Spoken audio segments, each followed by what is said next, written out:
ఆంధ్రప్రదేశ్లో ఎన్డీఏ కూటమి హుందాతనం అందరినీ ఆకట్టుకుంటోంది. అఖండ మెజారిటీతో గెలిచిన కూటమి విశాఖ ఎమ్మెల్సీ స్థానాన్ని దక్కించుకోవాలంటే పెద్ద కష్టమేమీ కాదు. స్థానిక సంస్థ కోటాలో జరుగుతున్న ఎమ్మెల్సీ ఎన్నికల్లో ఇప్పటికే పలువురు ఓటర్లు కూటమి బాట పడుతున్నారు.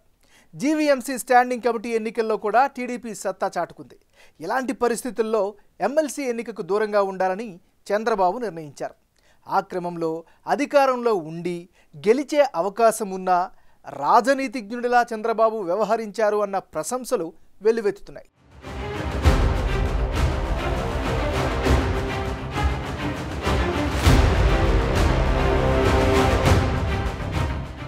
విశాఖపట్నం స్థానిక సంస్థల ఎమ్మెల్సీ ఎన్నికల్లో పోటీ పెట్టకూడదని ఎన్డీఏ కూటమి నిర్ణయం తీసుకుంది. తెలుగుదేశం పార్టీ జాతీయ అధ్యక్షుడు ముఖ్యమంత్రి నారా చంద్రబాబు నాయుడు ఆ మేరకు నిర్ణయం ప్రకటించారు. టెలికాన్ఫరెన్స్ లో తన అభిప్రాయాన్ని కూటమి నేతలకు చంద్రబాబు తెలిపారు. చంద్రబాబు అత్యంత హుందాగా వ్యవహరించారని కూటమి సీనియర్లు కొనియాడుతున్నారు. గెలిచే అవకాశమున్న రాజనీతిజ్ఞుడిలా చంద్రబాబు వ్యవహరించారని నేతలు ప్రశంసలు కురిపిస్తున్నారు.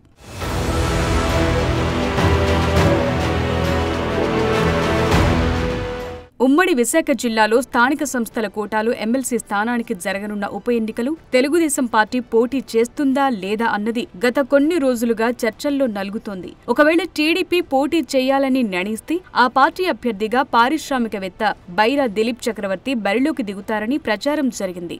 వాస్తవానికి దిలీప్ చక్రవర్తి లోక్సభ ఎన్నికల్లో అనకాపల్లి టీడీపీ ఎంపీ అభ్యర్థిగా ఫోకస్ అయ్యారు. ఆయన పేరు దాదాపు ఖరారైన తరుణంలో అనకాపల్లి బీజేపీ కోటాలోకి వెళ్లి సీఎం రమేష్ పోటీ చేసి గెలిచారు.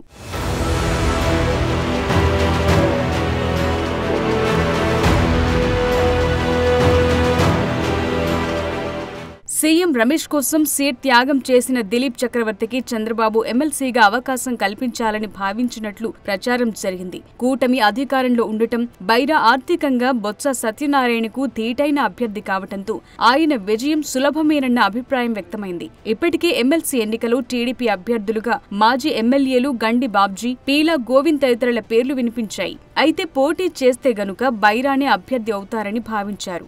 గెలవాలంటే పెద్ద కష్టం కాదు. అయితే హుందా రాజకీయాలు చేయాలన్న ఉద్దేశంతో చంద్రబాబు ఫైనల్ డెసిషన్ తీసుకున్నారు. అప్పట్లో జరిగిన స్థానిక ఎన్నికల్లో వైసీపీ ప్రభుత్వ అక్రమాలు, దౌర్జన్యాలతో టీడీపీ పోటీ చేయలేదు. అయితే అధికార మార్పిడి తర్వాత స్థానిక సంస్థల ప్రజా ప్రతినిధులు పెద్ద ఎత్తున కూటమి వైపు వస్తున్నారు. అయితే ఒక్క ఎమ్మెల్సీ స్థానం కోసం అంత ప్రయాసపడనవసరం లేదని, ప్రభుత్వం ముందున్న లక్ష్యం రాష్ట్ర పునర్నిర్మాణం, అన్ని వర్గాల అభివృద్ధి అంటున్న చంద్రబాబు తాజాగా తన నిర్ణయం వెల్లడించారు. జీవీఎంసీ కార్పొరేటర్లు, నర్సీపట్నం, యలమంచిలి మున్సిపల్ కౌన్సిలర్లు, జెడ్పీటీసీ, ఎంపీటీసీ సభ్యులు ఈ ఎన్నికల్లో ఓటర్లుగా ఉన్నారు. వీరిలో 60% పైగా వైసీపీ నుంచి గెలిచిన వారే. పోటీ పెడితే గెలిపిస్తామని కొందరు టీడీపీ ఎమ్మెల్యేలు ముందుకొచ్చినా అంత ప్రయాసపడి గెలవాల్సిన అవసరం లేదని నాయకత్వం భావించింది. ఒక ఎమ్మెల్సీ సీట్ కోసం అంత మందిని ప్రత్యర్థి పార్టీ నుంచి సమీకరించాల్సిన అవసరం లేదని, దానివల్ల వచ్చే ప్రయోజనం కూడా లేదని అభిప్రాయపడినట్లు సమాచారం.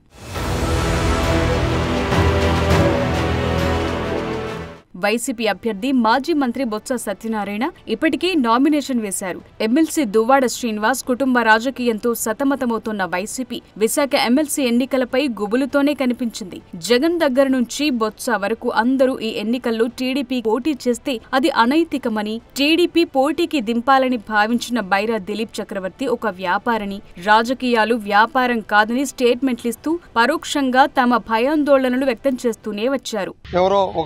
ఇండస్ట్రీస్ వచ్చి పోటీగా పెడతారు అనే విషయాన్ని నేను చూశాను.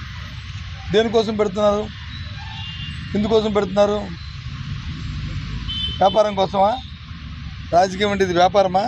అనైతికంగా అసలు పదార్థి లేకపోయినప్పటికీ పేపర్లో చూసి మాట్లాడుతున్నాను, వచ్చింది ఎందుకు వచ్చిందని. నేనైతే ఊహించట్లేదు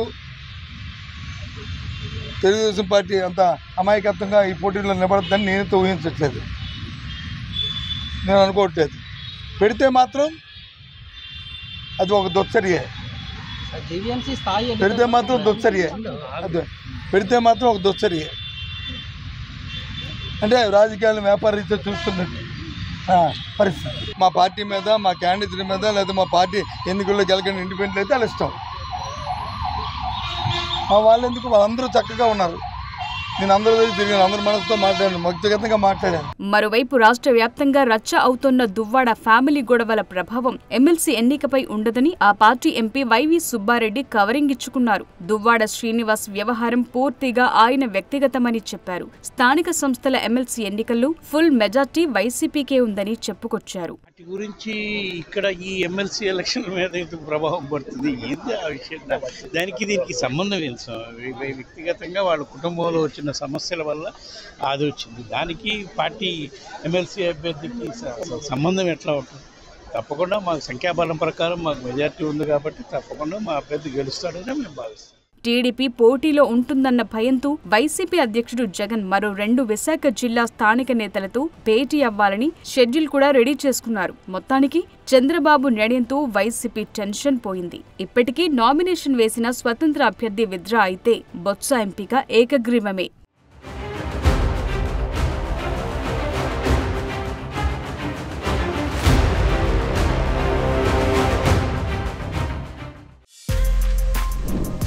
For more videos like this, subscribe Big TV channel.